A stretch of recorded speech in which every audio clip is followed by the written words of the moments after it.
Bertempat di Pantai Pal, Desa Marinso, Kecamatan Likupang Timur, pemerintah Kabupaten Minahasa Utara menggelar Likupang Tourism Festival LTF 2026 yang merupakan salah satu kalender event pariwisata tahunan yang menjadi sarana promosi destinasi wisata di Bumi Tonsea.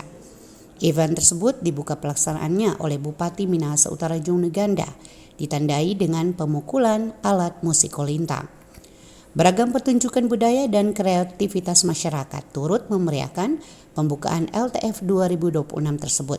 Di antaranya parade kostum bahari, tari kambasaran, pertunjukan kolintang, serta penampilan tarian dari kelompok lanjut usia. Sejumlah stand UMKM juga disiapkan untuk mendukung kegiatan sekaligus memberikan ruang bagi pelaku usaha lokal memasarkan produk mereka. Bupati Minahasa Utara Jong Neganda mengatakan, event LTF telah menjadi salah satu agenda pariwisata yang terus dikembangkan pemerintah daerah sebagai bagian dari upaya mendorong pembangunan dan investasi di sektor industri pariwisata. Saya membuka event tahunan kita, Likupang Tourism Festival, yang dilaksanakan di Pantai Pal, Likupang.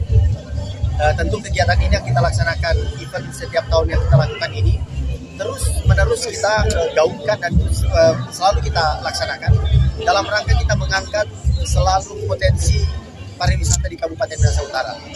Dan ini merupakan satu kebanggaan bagi kita karena event ini terus-menerus kita lakukan sehingga event ini juga mendapatkan hak kekayaan intelektual dari Kementerian Hukum. Ini adalah satu lonjakan di mana kegiatan ini sudah diakui sebagai kegiatan yang mengangkat pariwisata, budaya, dan kearifan lokal kita yang ada di Kabupaten Minahasa Utara. Selain sektor pariwisata, keberadaan UMKM menjadi salah satu bagian penting dalam penyelenggaraan LTF 2026. Selain menjadi panggung promosi destinasi wisata Likupang, festival ini diharapkan semakin memperkuat posisi Minahasa Utara sebagai salah satu kawasan unggulan pariwisata Sulawesi Utara, sekaligus membuka peluang besar bagi masyarakat dan pelaku usaha lokal. Diana Masih, RRI terus mengudara untuk Indonesia.